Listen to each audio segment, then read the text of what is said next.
L'ischemia è la diminuzione di flusso di sangue ossigenato in un organo o in un tessuto.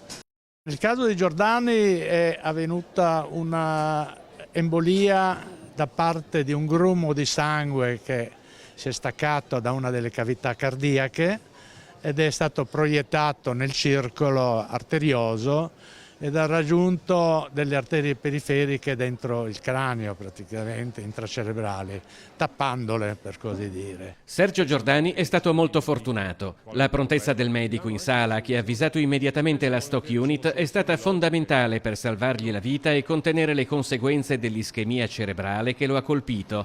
A dirlo un esperto padovano di chirurgia vascolare. Difficile stabilire le cause dell'ischemia. Nel caso del candidato sindaco si può escludere che sia stato lo stress. In un paziente come Giordani, che ha 63 anni credo, è provocata molto probabilmente da un'embolia cardiogena, cioè un grumo di sangue che si forma in una cavità cardiaca che viene proiettato poi nell'albero arterioso. Giordani ha trascorso bene la notte, si sta riprendendo, fanno sapere dallo staff.